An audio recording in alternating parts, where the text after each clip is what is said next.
Welcome to another exciting episode of farming engineer. तो आज हम आए हुए हैं कस्बे डिग्रेस, ये गांव में। ये एक बहुत ही फेमस गांव है, सांगली के बहुत पास भी है।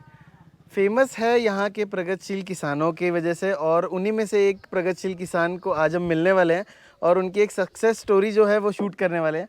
तो वीडियो को लास्ट तक देखिए, और अभी तक आपने चैनल को सब्सक्राइब नहीं किया हो तो सब्सक्राइब कर लेना, साथ में बेल आइकन दबा दो, नोटिफिकेशन मिलती रहेगी। तो आज हम मिलने वाले हैं महेश चौगले जी से। इनकी प्रगति के पीछे और इतना बड़ा जो इनका व्यवसाय चल रहा है खेती का, इसके पीछे एक बहुत बड़ा हाथ है, वो है सोनालिका ट्रैक्टर्स का। नमस्कार सर जी। तो वेलकम आपका हमारे चैनल पे। तो महेश जी, एक बार आप अपना इंट्रोडक्शन दे दीजिए। मेरा नाम महेश महावीर चौगले है। मेरा गांव का नाम कस्बे डिग्रेस, तालुका मेरा जिला सांगली।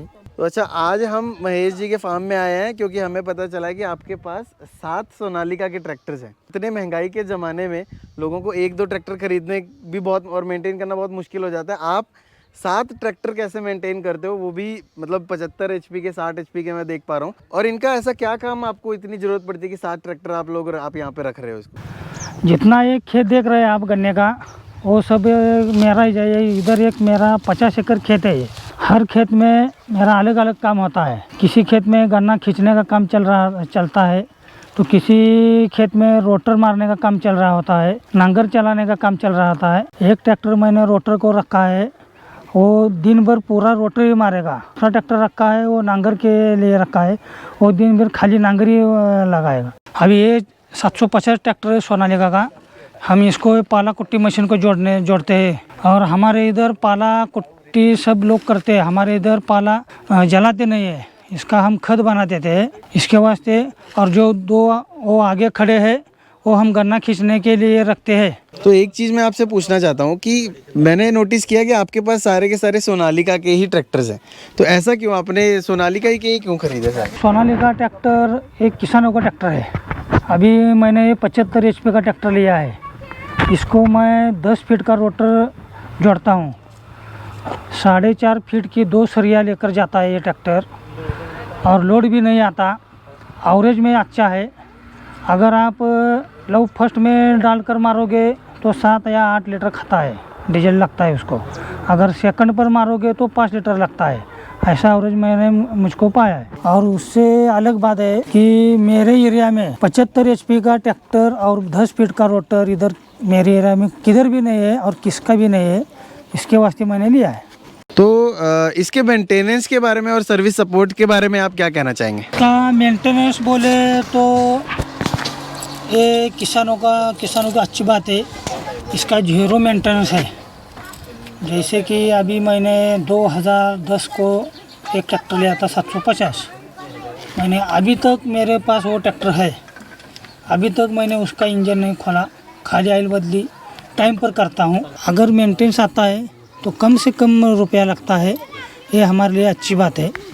तो आगे चल के अगर आपको ट्रैक्टर और कोई ख़रीदना होगा तो आप कौन सा खरीदेंगे ट्रैक्टर? आगे चलकर अगर मैं ट्रैक्टर खरीदता हूँ तो अभी सोनालिका में जो टाइगर आया है नया वाला, उसका मैं 75 HP लेने का सोच रहा हूँ। तो सोनालिका ट्रैक्टर्स जो है, ये इंडिया का एक ऐसा ट्रैक्टर मैन्युफैक्चरर है जो वर्ल्ड में ट्रैक्टर्स को एक्सपोर्ट करता है। तो आप इसके ऊपर क्या कहना चाहेंगे? ये तो हमारे लिए गर्व की बात है। ट्रैक्टर का प्रोडक्शन होता है इंडिया में। अगर इंडिया का ट्रैक्टर इतर देशों में अगर जाता है, चलता है, तो ये बड़ी अच्छी बात है।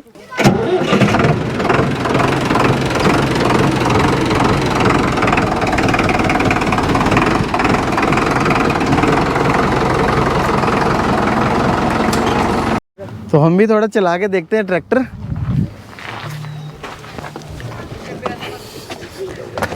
हमारे पास तो छोटे वाले ही हैं, बड़े ट्रैक्टर चलाने का कोई मज़ा कुछ अलग ही है।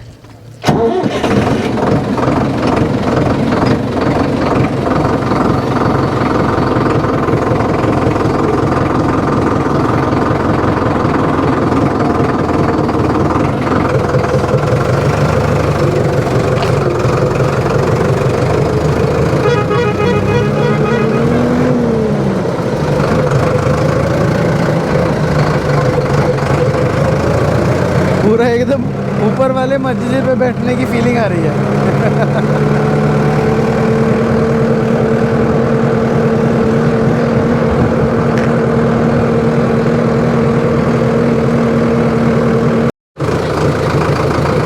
चालू का रस्त्यावर लावतो. नाही इथंच असतं. तो गन्ना खाते खाते आपसे मैं कुछ सवाल करना चाहता हूँ पर्सनली. मैंने एक संकल्प किया कि मैं महाराष्ट्र में अगर अभी यहाँ पे हूँ तो अलग अलग फार्मर्स की सक्सेस स्टोरीज़ को शूट करना चाहता हूँ कि जो फार्मर्स ऑलरेडी अपने उस लेवल पे पहुँच चुके हैं या पहुँच रहे हैं, उस दिशा में काम कर रहे हैं. क्योंकि आज के ज़माने में आप देख रहे हो ना कि किसानों की और खेती की अवस्था बहुत ही ख़राब होती जा रही है. तो आपने किस तरह उसे ओवरकम किया, आप किस तरह से आगे बढ़े? 2005 में मेरा ग्रेजुएशन हुआ.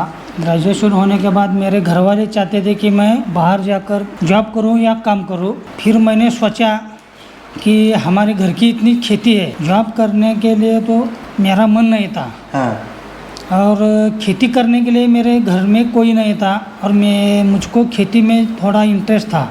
इसके वास्ते मैंने खेती करने का डिसीजन लिया. तो ये बात आपकी एकदम बराबर है, क्योंकि मेरे साथ भी कुछ सेम ऐसा ही हुआ कि मुझे भी बहुत लोगों ने बोला कि ऐसे खेती नहीं करना चाहिए, तू अच्छा खासा जॉब छोड़ के क्यों यहाँ पे जा रहा है. वैसा कुछ नहीं. जब मैंने खेती करना चालू किया तब उस साल हमारे इधर बाढ़ आया था.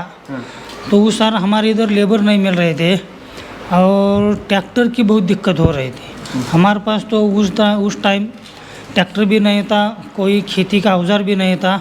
इसके वास्ते हमने 2008 में एक ट्रैक्टर ले लिया. जब मैंने पहला ट्रैक्टर ले लिया तो मैंने वो सोनालिका का 750 ट्रैक्टर लिया था, वो भी लोन पर. फिर मैंने वो धीरे धीरे उसका लोन चुका दिया. लोन चुकाने के बाद फिर दूसरा ट्रैक्टर लिया, वो भी 750 लिया. ऐसे करते करते करते मेरे पास 3 750 ट्रैक्टर है. 2 RX वर्ल्ड ट्रैक के 60 के 4 व्हील ड्राइव है और 75 के 2 4 व्हील ड्राइव है. ऐसे 7 ट्रैक्टर में मेरे पास अभी है. उसका सब खेती में जो लगने वाला औजार है वो मेरे पास सब अभी उपलब्ध है.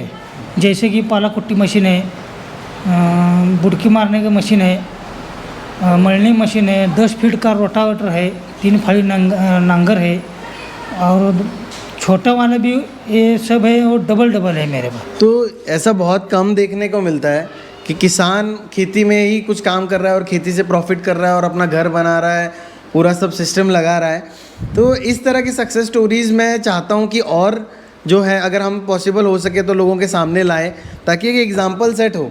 क्रिकेटर्स को, हीरो हीरोइन को तो सभी लोग देख रहे हैं, सभी लोग जान रहे हैं. आप बड़े बड़े इंडस्ट्रियल में भी आपको बड़े बड़े नाम मिल जाएंगे, अंबानी के, अदानी के. कृषि क्षेत्र में अगर आप देखो तो एक और स्टोरी मैं करना चाहता हूँ. वो मेरा एक पर्सनल गोल है. तो सोलापुर में जांबरे नाना बोल के है, जिनके पास 400 एकड़ का अंगूर का खेत है. मैं अंगूर में काम करता हूँ, इसलिए मेरा ज़रा फोकस ज़रा उस साइड में. तो 400 एकड़ है उनका, पूरा 500 से 600 लेबर उनका दिन का रहता है. तो इतना मेंटेन वो कैसे करते हैं, क्या मैनेजमेंट करते हैं, उसके पीछे क्या पूरा सिस्टम है, तो वो सिस्टम मैं देखना चाहता हूँ. और इस तरह के और जितने भी सक्सेसफुल फार्मर्स हैं उनकी सक्सेस स्टोरीज़ हैं वो आप लोग के सामने लाना चाहता हूँ. तो होप आपको पसंद आया ये वीडियो. और अगर आपको ऐसी और चीज़ें चाहिए तो आप मुझे बताएं. और अगर ऐसे कोई फार्मर्स हैं उनके अगर आप मुझे कॉन्टैक्ट शेयर करना चाहते हैं तो हमारे इंस्टाग्राम पे कर सकते हैं, यूट्यूब पे नीचे कमेंट कर सकते हैं. ठीक है, फिर अगर पसंद आए तो शेयर करो, लाइक करो, सब्सक्राइब करो. Can anybody out there hear me?